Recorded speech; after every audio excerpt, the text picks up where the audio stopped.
আজকে লইট্টা মাছের দারুণ একটা রেসিপি আপনাদের সাথে শেয়ার করব। এটা আসলে আমার কোনো রেসিপি না, আমি ফেসবুকে একজন শেফের রেসিপি ফলো করে এই দারুণ রান্নাটা করেছি। তো চলুন তাহলে শুরু করা যাক। আসসালামু আলাইকুম, কেমন আছেন সবাই? আমি মৃত্তিকা নতুন আরেকটা ছোট্ট ব্লগ দেখার জন্য সবাইকে ওয়েলকাম করছি। এটা ব্লগ না, আসলে এটা রেসিপি বলা যায়।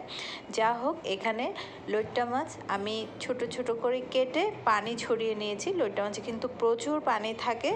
তারপর আমি যথাসম্ভব পানি ঝরিয়ে লইট্টা মাছে মরিচ গুঁড়া, জিরার গুঁড়া এবং হলুদ গুঁড়া দিয়ে মেখে সামান্য লেবুর রস দিয়েছি, লবণ দিয়েছি, মেখে আগে কিছুক্ষণ মেরিনেট করে রেখেছি। এরপর আমি এখন মেরিনেট করা মাছগুলো কর্নফ্লাওয়ারে একটু কোটিং করে গরম তেলে মুচমুচে করে আগে ভেজে নেব। এতটুক পর্যন্ত যদি আপনারা ফলো করে থাকেন, মুচমুচে লইট্টা মাছের রেসিপিটা আপনারা পেয়ে গেছেন। পরের স্টেপটা না করলে এইভাবে আপনি মুচমুচে লইট্টা মাছ ভেজে খেতে পারবেন।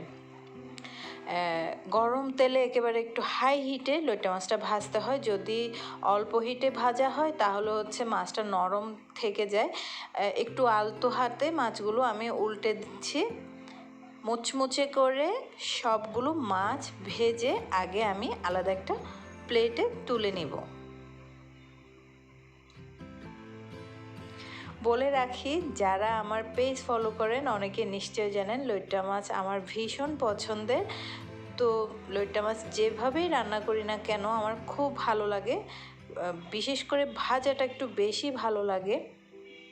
আজকে একটু ভিন্নভাবে ট্রাই করছি, তো কেন না এটাও আপনাদের সাথে শেয়ার করি। খুবই মজা হয়েছে, সবাই একেবারে চেটে পুটে খেয়েছে। এখন সব মাছগুলো ভেজে আমি আলাদা একটা প্লেটে তুলে রেখেছি, যেটা আপনারা দেখতে পেয়েছেন। এই রান্নাটাতে তেল একটু বেশি লাগে। তারপর ভাজা মাছের যে অবশিষ্ট তেল ছিল ওটা আমি আলাদা একটা প্যানে দিয়ে দিলাম। আরও একটু সামান্য তেল এখানে অ্যাড করলাম। তারপর দিয়ে দিলাম বেশি করে পেঁয়াজ। এখানে আমি 1 কাপ মতো পেঁয়াজ দিয়েছি। তারপর দিলাম একটা টমেটো কুচি। ওগুলো ভালো মতো নেড়ে ছেড়ে একটু নরম হয়ে আসলে দিয়ে দিলাম সামান্য আদা রসুন পেস্ট। এটা আমি ওই শেফের রেসিপি অনুসরণ করে দিয়েছি, এটা না দিলেও চলে। মাছে আমরা সাধারণত আদা রসুন পেস্ট ইউজ করি না, যেহেতু ওই রেসিপিটাতে করা হয়েছে। যা হোক, তারপর আমি সামান্য মরিচ গুঁড়া, জিরার গুঁড়া এবং হলুদ গুঁড়া এক্সট্রা মিশিয়ে একটা মশলা কষিয়ে নিলাম।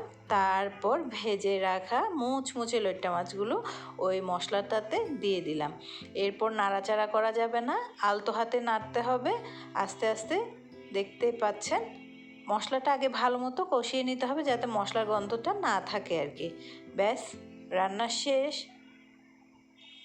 শুধু এইটা দিয়েই আজকে গরম গরম ভাত খেয়েছি। কেমন লাগলো আজকে আমার লইট্টা মাছের এই সুন্দর রেসিপিটা কমেন্ট করে জানাতে পারেন। আমার তো ভীষণ ভালো লেগেছে, এত ভালো লেগেছে আপনাদের সাথে শেয়ার না করে থাকতে পারছি না, তাই রাতের বেলায় আপলোড দিয়ে দিলাম। সবাই ভালো থাকবেন, আল্লাহ হাফেজ।